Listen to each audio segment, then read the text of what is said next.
ॐ नमो अरिहन्ताणं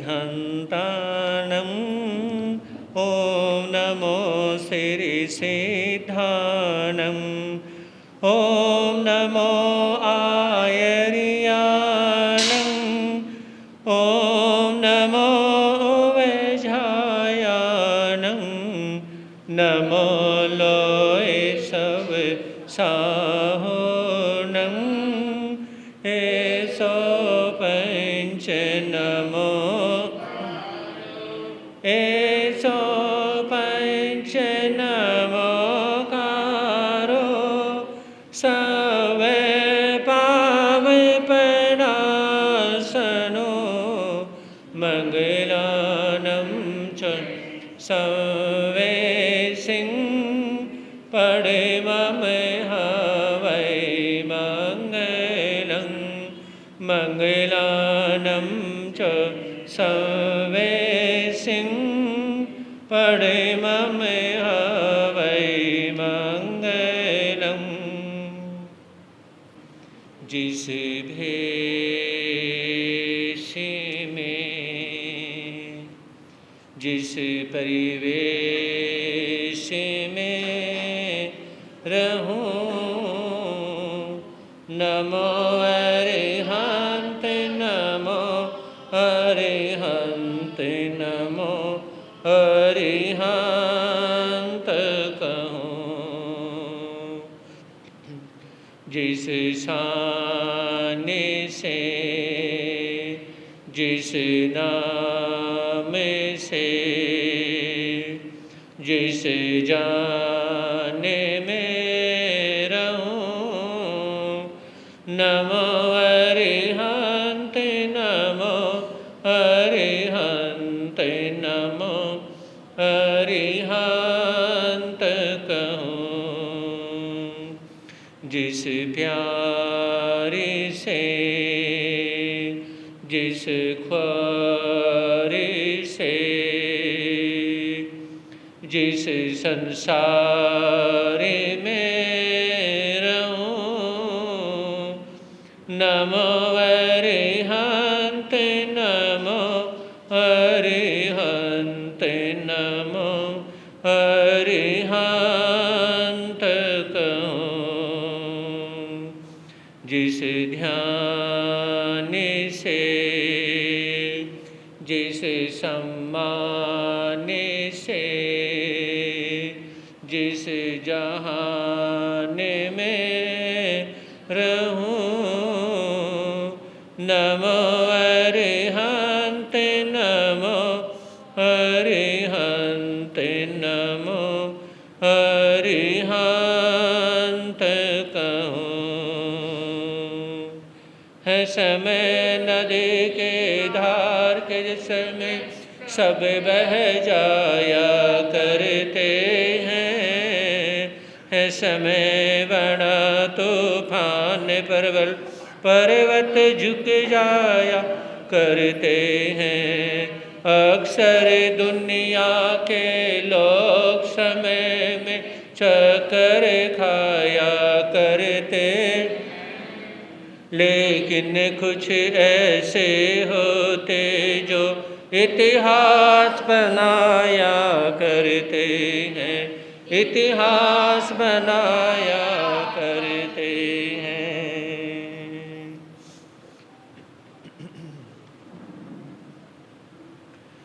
चरम तीर्थंकर श्रवण बलराम महावीर स्वामी के चरणों में कोटि से वंदन अभिवंदन।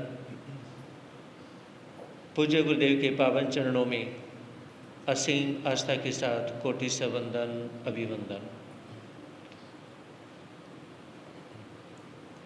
धर्म प्रेमी बंधुओं, सुनेंगे आप लोग भगवान महावीर की देशना। उससे पहले भजन की दो लाइनें सभी मिलकर के बोलेंगे। बोलिए शांतिनाथ भगवान की। वीर की वाणी सुनाने संत आते हैं। वीर की वाणी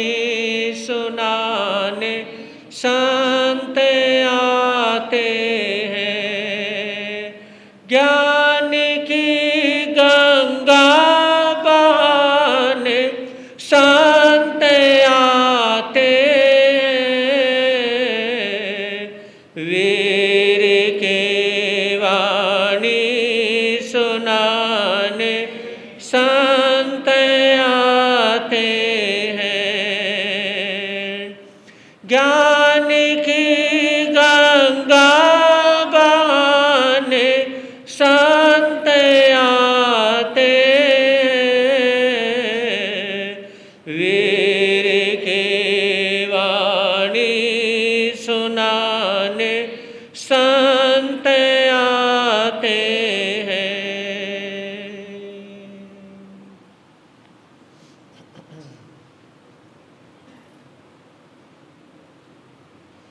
सुनेंगे आप लोग भगवान महावीर की देशना उत्तरायण सूत्र के माध्यम से।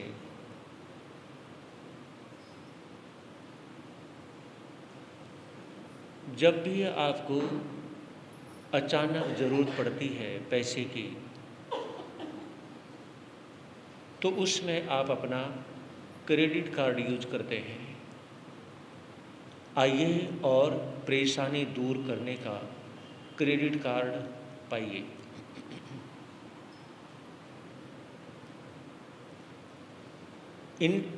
एक व्यक्ति जो यूरोप में रहता है, आपको आश्चर्य होगा आज के समय में व्यक्ति के पास में, किसी भी इंसान के पास कितने क्रेडिट कार्ड हो सकते हैं? सोचो, विचार करो। 10, 20, 50 कितने हो सकते हैं?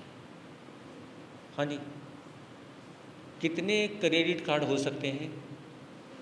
उस व्यक्ति के पास में जो अभी प्रेजेंट में यूरोप में है, उसके पास में 1500 क्रेडिट कार्ड है। कितने? 1500 क्रेडिट कार्ड हैं और उसका यानी कि गिनीज बुक में नाम लिखा गया है। गिनीज बुक में उसका नाम बाकायदा लिखा गया है, जिसके पास में 1500 क्रेडिट कार्ड है। सोचिए, समझिए। और ये बात झूठ नहीं है। परेशानी दूर करने का क्रेडिट कार्ड आपको देना है। आप जहाँ भी जाते हैं, कहीं हॉस्पिटल में, कहीं होटल में, कहीं जाते हैं, अपने क्रेडिट कार्ड को यूज करते हैं और आराम से सामान खरीद लेते हैं, पे कर देते हैं।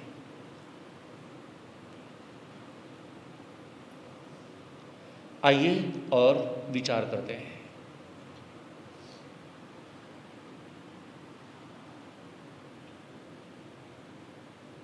जन्म से ही एक बच्चे ने जन्म लिया है, जन्म से ही ना तो कोई गरीब है, ना कोई अमीर है ना? ना कोई अच्छा है, ना कोई बुरा है, ना कोई पापी है, ना कोई धार्मिक है, ना कोई अधार्मिक है ना? ना कोई चोर है, ना कोई लुटेरा है। समझ रहे? जन्म से कोई कैसा नहीं है, सभी बस न्यूटन है, जीरो है। मतलब जीरो से ही प्राय कि कुछ भी गलत कार्य उनसे नहीं होता। वो गलत कार्य करने के लिए क्या है? जीरो है। लेकिन धीरे धीरे जब आगे बढ़ते हैं, एक बच्चा वैसे बचपन में ही किसी से कोई चीज मांग लेता है, किसी से भी मांग लेता है। समझ रहे हो? बच्चा किसी से भी कोई भी चीज मांग लेता है और किसी से जरूरत की आवश्यकता एक संत भी मांग लेता है, एक संत किसी से भी मांग लेता है। ऐसा तो नहीं हो सकता। एक संत किसी से भी मांग ले, ऐसा हो सकता है? एक बच्चा किसी से भी मांग ले, ऐसा हो सकता है ना? एक बच्चा किसी शराबी के पास में अगर खाने की चीज हो, उसे नहीं पता, तो वो खाने की चीज मांग सकता है, नमकीन है, बिस्किट है, लेकिन एक संत उससे नहीं लेगा। भले ही उसे भूख लगी हुई हो, वो नहीं लेगा। एक बच्चा किसी से भी मांग सकता है, इसलिए कहा जाता है एक संत किसी से भी नहीं मांग सकता। लेकिन बच्चे के मांगने में कोई दोष नहीं है, और संत जिससे मांगता है उसमें भी कोई दोष। आपको एक प्लेटफार्म पे लेके आना है मुझे आज, क्योंकि आपके हाथ में क्रेडिट कार्ड देना है, और यह आपके ऊपर डिपेंड करता है कि आप क्रेडिट कार्ड पाने के हकदार हैं या नहीं हैं। जरूरी नहीं कि आपको मिलेगा ही मिलेगा, कोई गारंटी नहीं। हो सकता है कि मैं दे दूं, हो सकता है कि मैं ना भी दूं, ये आपकी योग्यता पर डिपेंड करता है। तो यहां पर यह विचार करना है कि संत हर किसी से नहीं मांगता, और बच्चा हर किसी से मांग लेता है जब भी चीज देखता है। लेकिन दोषी बच्चा भी नहीं, भले वो किसी से भी मांग ले। क्यों? क्योंकि बच्चे के अंदर बचपना है, वो न्यूटन है, वो जीरो है, उसके अंदर पाप की प्रवृत्ति नहीं, उसके अंदर समझने की प्रवृत्ति नहीं, अनजान होते हुए वो बच्चा है। तो इसका मतलब ये है, जब तक हम अनजान हैं, जब तक हमारे पास में इतना ज़्यादा बचपना है कि हम कुछ भी नहीं समझते, तो हमारे पैर के नीचे चींटी आके मर गई तो वो हमारा पाप नहीं होता है। जब इतने ज़्यादा बचपन में हैं, इतने ज़्यादा अनजाने में हैं, लेकिन आपने जानबूझ के चींटी को नहीं मारा, लेकिन आप देख के तो चलते नहीं, आपसे पाप हो गया और आपके मत्थे पे वो पाप लगेगा। समझे नहीं? आपके मत्थे पे वो पाप लगेगा। तो यहां पे फरमाया गया है कि जिसने मांगने का फोटो को आप स्वीकार कर लिया वह संत बन जाता है, और जिसने मांगने का फोटो को आप स्वीकार नहीं किया वो क्या बन जाता है? वो गृहस्थी बन जाता है। मांगने को का अधिकार हर किसी से मांगने का अधिकार बच्चे का है, मांगने का अधिकार बच्चे का है, मांगने का अधिकार संत का है। लेकिन संत के पास विवेक है, समझ है कि मुझे मांगना किससे है, लेकिन बच्चे के पास समझ नहीं है मुझे मांगना किससे है।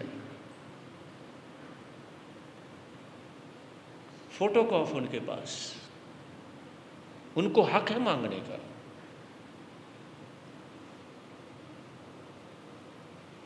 ये विचार करने की बात है। आज के समय में मांगता कौन नहीं है? एक भिखारी किसी सेठ जी के पास में जाता है और बैल बजाता है, सेठ जी अंदर से आते हैं तो कहने लगे, बोलो क्या बात है? मैं सुबह से भूखा हूं, मैंने कुछ नहीं खाया, मुझे आपसे कुछ लेना है। तो सेठ जी कहने लगे कि मैं भी तो मांगता हूं, ऐसा कोई दिन है जिस दिन मैं मांग के नहीं खाता हूं? तो भिखारी कहने लगा कि आप कैसे मांगते हो? आपके पास सब कुछ तो है, इतनी महंगी महंगी गाड़ियां हैं, आपकी फैक्ट्री है, सब कुछ तो है, मांगने का काम तो मेरा है। तो सेठ जी ने कहा कि आप थोड़ा मांगते हो, मैं ज़्यादा मांगता हूं। आप मेरे पास आके मांगते हो, मैं मंदिर में जाके मांगता हूं। सेठ जी ने क्या कहा? आप मेरे पास आके मांगते हो, मैं मंदिर में, गुरुद्वारे में, किसी भी धर्मस्थान में, संतों के पास, जहां भी अच्छी अच्छी चीजें हैं मैं वहां मांगता हूं, और मैं सब कुछ मांग लेता हूं।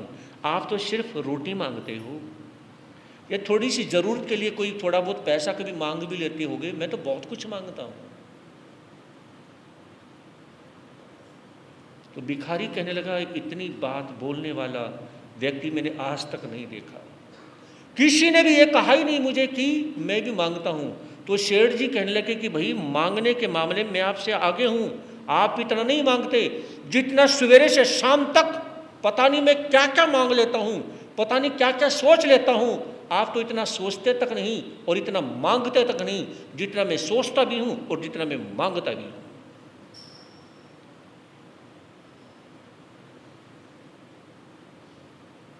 तो भिखारी हाथ जोड़ के कहने लगा, मुझे आपसे नहीं मांगना।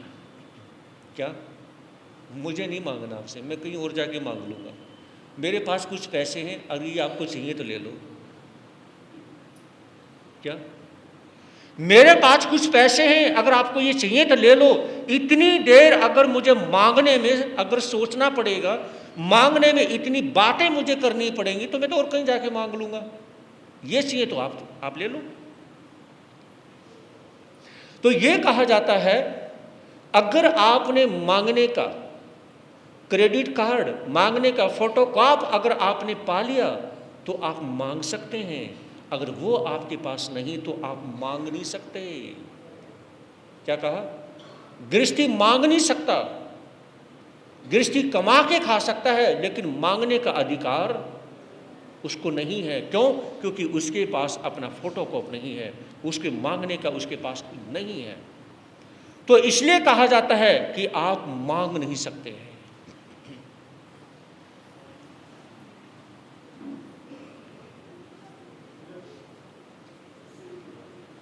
तो धर्म प्रेमी बंधुओं, एक सूत्र आता है, परस्परो गुरु जीवाना। जो जैन धर्म का लोगो होता है ना, और हाथ का चिन्ह बना हुआ होता है, उसके नीचे क्या लिखा हुआ होता है? परस्परो गुरु जीवाना। आपस में सहयोग दो, आपस में सहयोग लो। अगर आपस में सहयोग दे सकते हो, आपस में सहयोग ले सकते हो, फिर सब कुछ है। अगर आप सहयोग दे नहीं सकते, आप सहयोग ले नहीं सकते, फिर आप गृहस्थी नहीं है। इसमें कहा कि सच्चा गृहस्थी कौन है? जो मांगता भी है और जो देता भी है। समझ रहे हो?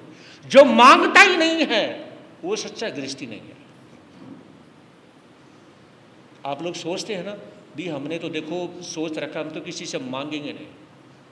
मुझे बताएं कि आप बिना किसी की हेल्प के आप जिंदगी को जी सकते हो? बताओ। बिना किसी और इंसान के आप कमा के खा सकते हो?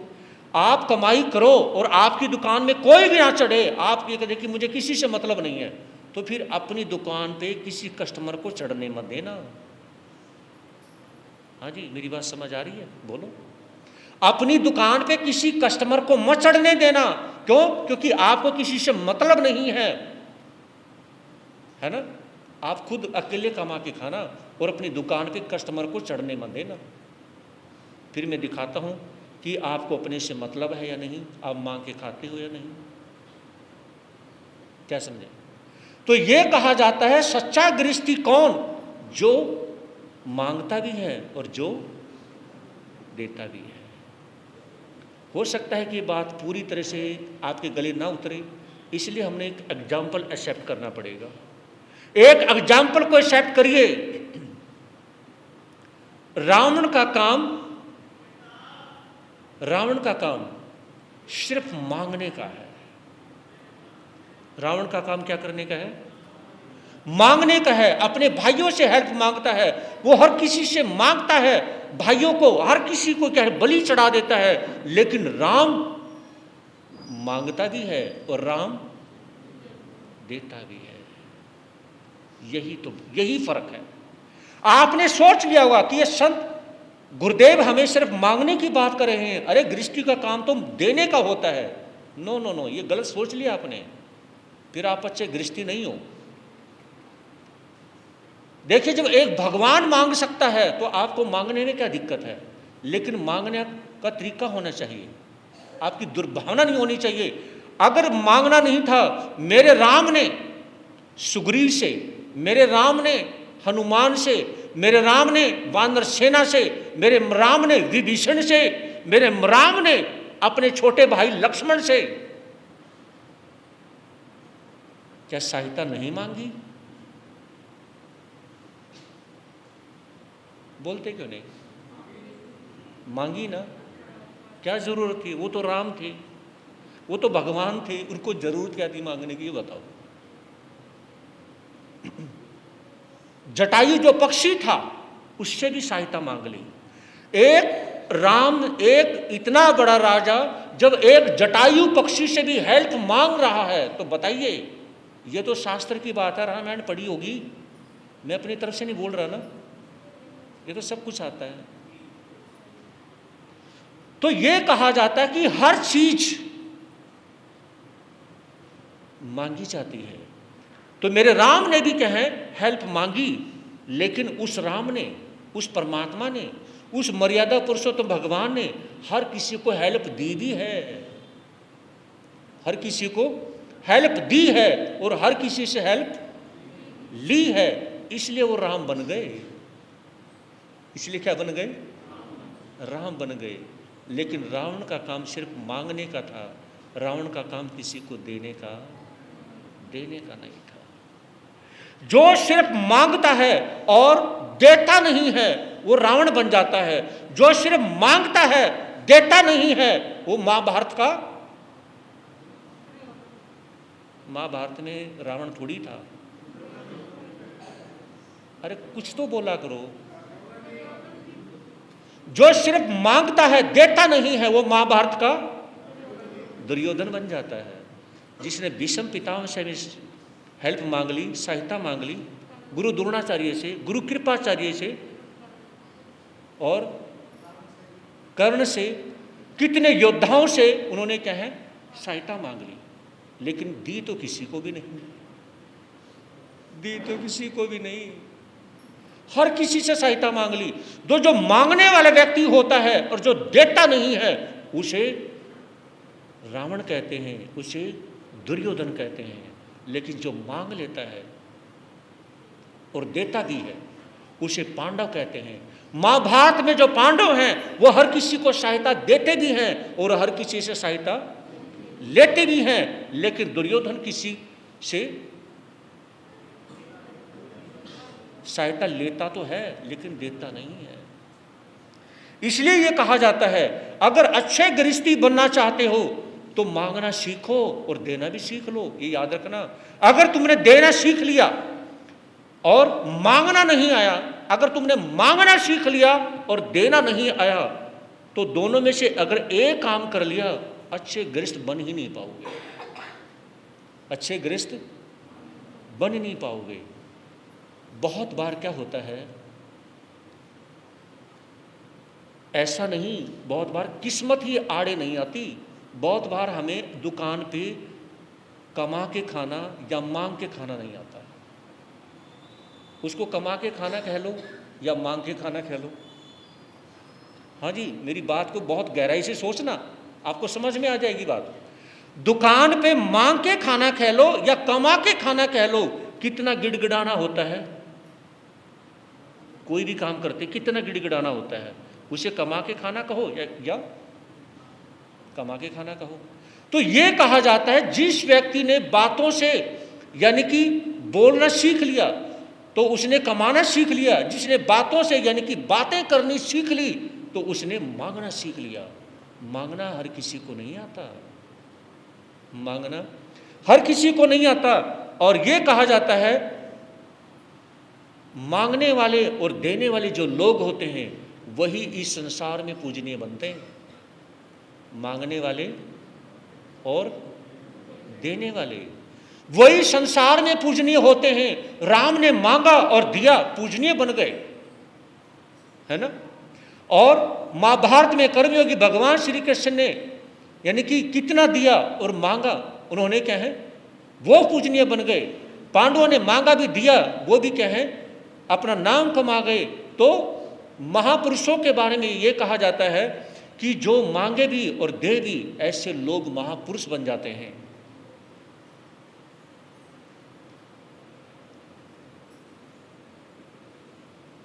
बजरंगबली हनुमान ने पहले राम की सहायता नहीं की, पहले राम ने, मर्यादा पुरुषोत्तम भगवान ने उनका काम किया।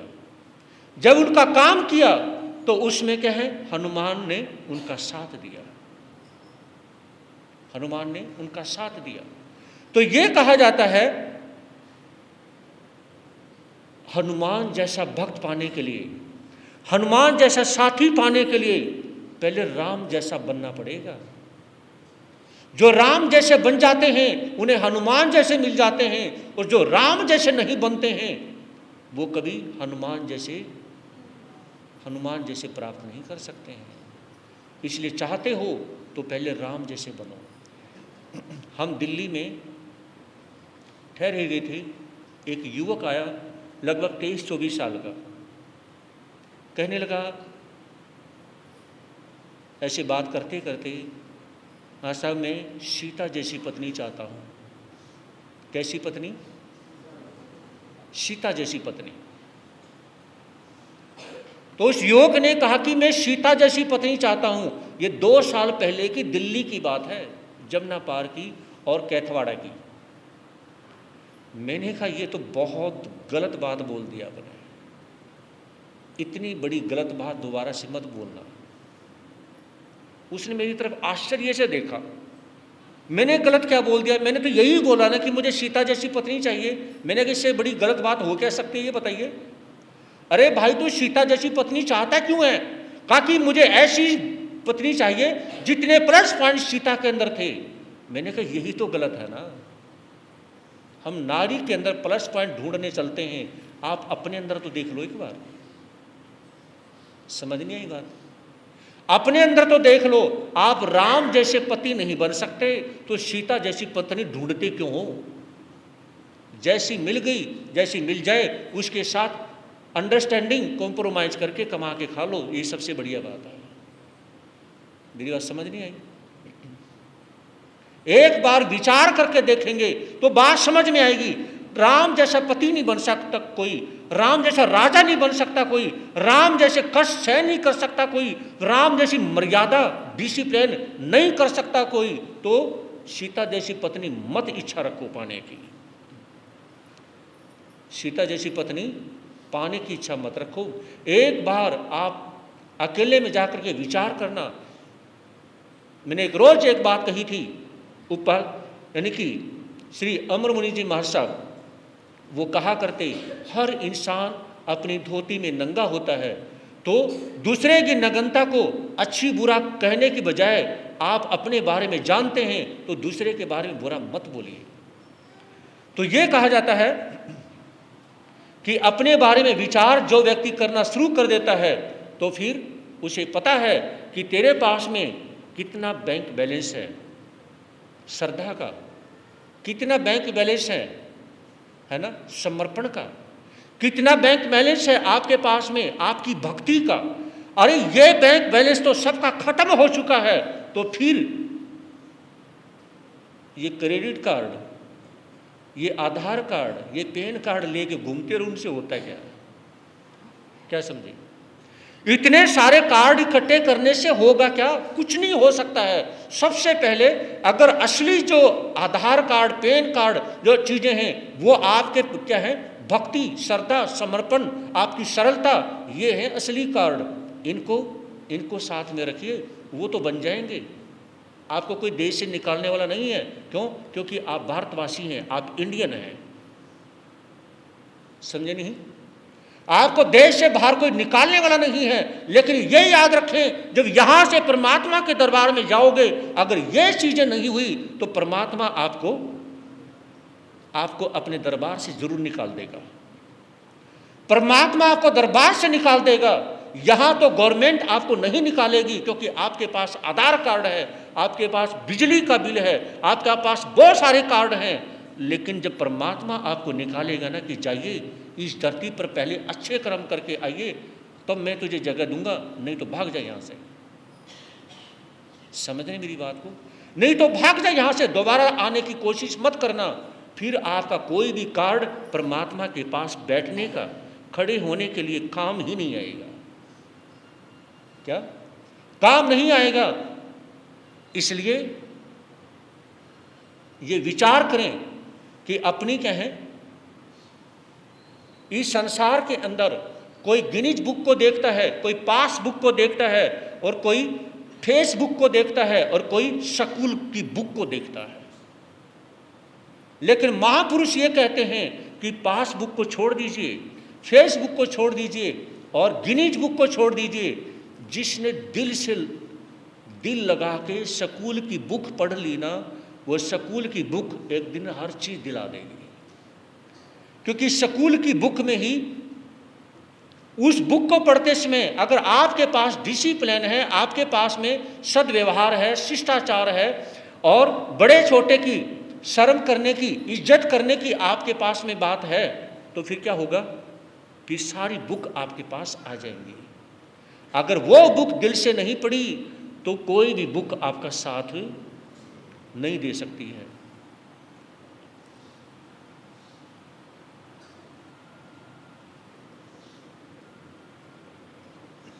तो धर्म प्रेमी बंधुओं,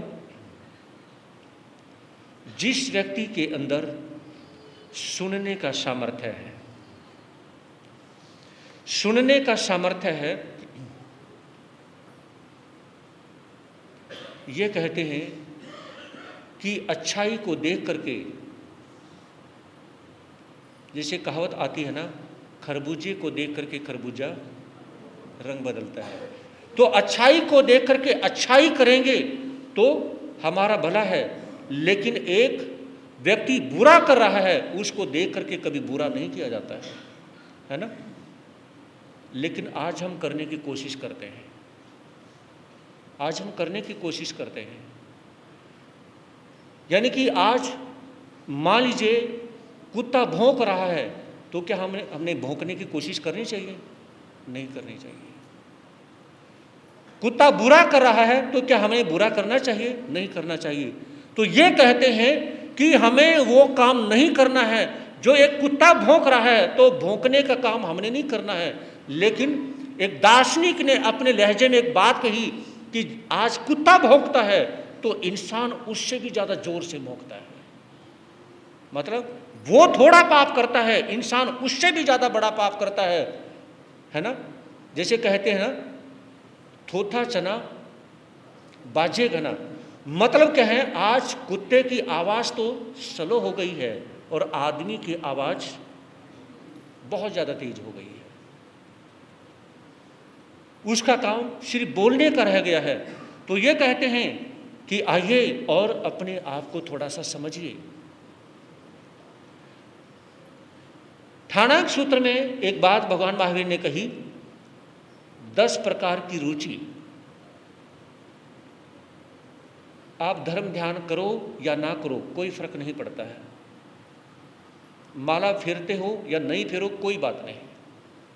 पूजा पाठ करनी है आपने नहीं करनी कोई बात नहीं।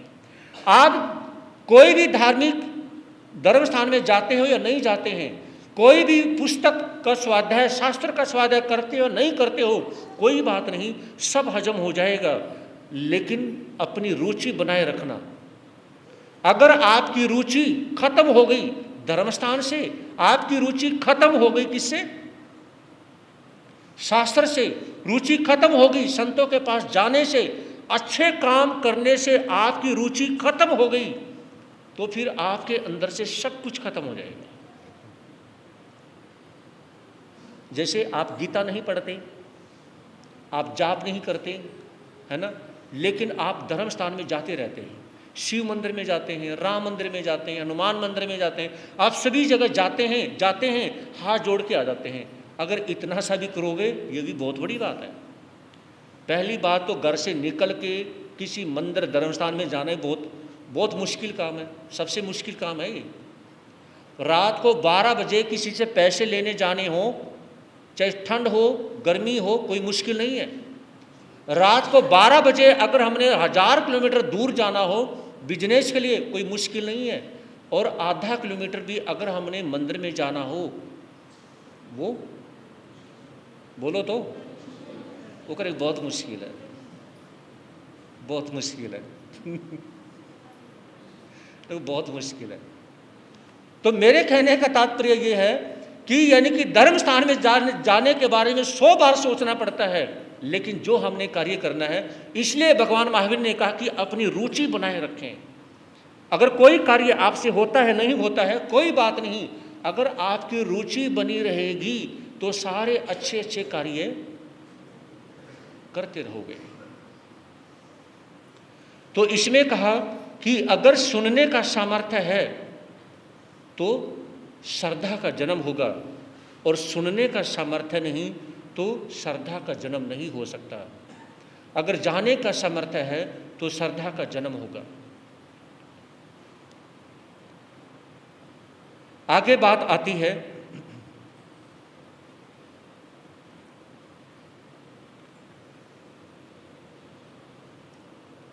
हम धर्म करते हैं, कर्म करते हैं, या तो जो बहुत ज़्यादा धर्म ध्यान करते हैं तो वो भी कहें, वो भी परमात्मा को जल्दी पा लेते हैं, या जो बहुत ज़्यादा पाप करते हैं, बहुत ज़्यादा पाप करते हैं और उनको जरा सी शिक्षा मिल जाए तो वो उनका रास्ता भी जल्दी चेंज हो जाता है। लेकिन वो कभी, जो इंसान कभी जाता है कभी छोड़ देता है, कभी जाता है कभी छोड़ देता है, वो क्या करता है? ऐसे इंसान वो जाते भी रहते हैं, जन्मों जन्मों तक वो धर्म स्थान पे जाते रहते हैं, छोड़ते रहते हैं, जब मन लगा तब चले गए। उससे क्या है, वो परमात्मा के नज़दीक नहीं जा पाता है, परमात्मा के नज़दीक नहीं जा सकता है। जैसे रावण बहुत ज़्यादा पाप करता था, लेकिन अंतिम समय में उसके अंदर भी शिक्षा आ गई कि हाँ मैंने गलत किया। दुर्योधन ने कितना गलत किया, लेकिन अंतिम समय में जब अश्वत्थामा को ये कहा कि मुझे 5 पांडवों के सिर चाहिए, और अश्वत्थामा ने 5 पांडवों के नहीं बल्कि उनके बच्चों के सिर ला के दिए, तो उसमें उसको गुस्सा आ गया कि आपने मेरे खानदान को नष्ट कर दिया। अरे मैंने भतीजों के सिर लाने के लिए थोड़ी कहा था। तो जो बहुत ज़्यादा पापी होते हैं वो जब समझते हैं ना, वो भगवान के नज़दीक लग जाते हैं, वो खुद भगवान बन जाते हैं। ये जो बीच में अटके रहते हैं, ये न उधर जा पाते हैं, ना तो बहुत ज़्यादा पापी बनते हैं और ना धार्मिक बनते हैं। तो ये कहते हैं जो बहुत बड़ा पापी है वो उसको भी समझाना आसान है, समझ रहे हैं, और जो बहुत बड़ा धार्मिक है उसे भी समझाना आसान है। बहुत बड़े पापी को और बहुत बड़े धार्मिक को समझाना आसान हो जाता है, लेकिन बीच वाले व्यक्ति को क्या है, समझाना बहुत मुश्किल हो जाता है। बीच वाले व्यक्ति को समझाना बड़ा मुश्किल होता है। तो इसलिए कहते हैं कि देखिए, भगवान महावीर के पास में रोहिणी चोर, पिता ने क्या कहा था? पिता ने ये कहा था कि बेटा इस संत के दर्शन नहीं करने। उस संत का नाम है महावीर, वो अपने आप को भगवान भी कहते हैं। भगवान महावीर के दर्शन नहीं करने, प्रवचन ही सुनने, उनके पास जाना ही नहीं, कुछ नहीं करना, भगवान महावीर के पास जाना ही नहीं है। काम क्या करता था वो? चोरी का, सबसे बड़ा चोर। भगवान महावीर के समय में सबसे बड़ा चोर कौन था? अभी नाम लिया तो था, भूल गए, रोहिणी चोर। क्या नाम था? रोहिणी चोर। तो उसमें रोहिणी चोर ने अपने पिताजी की बात दिल में धारण कर ली कि मैं जाऊंगा ही नहीं। और एक रोज जब महामंत्री अभय कुमार के सैनिक जब पीछे लगे हुए थे, तो उसमें जैसे वो भाग रहा था, तो भागते भागते जो पैर में कांटा चुभता है, तो उसमें जब भगवान महावीर कह रहे थे कि देवताओं के गले में पड़ी हुई माला मुरझाती नहीं, देवताओं के गले में पड़ी हुई माला मुरझाती नहीं, उनकी पलकें कभी झपकती नहीं, उनके शरीर पर पसीना कभी आता नहीं, उनके पैर जमीन पर कभी पड़ते नहीं। ये 4 बातें कही तो कांटा निकालने लगा। और तो उसमें क्या है, वो चारों बातें, क्योंकि उसमें दोनों कानों में उंगली डाल ली थी, मैंने महावीर की बात नहीं सुननी, लेकिन कांटा निकालने के में एक उंगली तो निकाल ली, एक कान में तो उंगली लगी हुई है ना। तो उसमें जब एक कांटा निकालता है, ये 4 बातें भगवान महावीर की जो उसके कानों में जाती हैं। और इतने में अभय कुमार के जो सैनिक थे वो पास में आते हैं, उसको पकड़ लिया।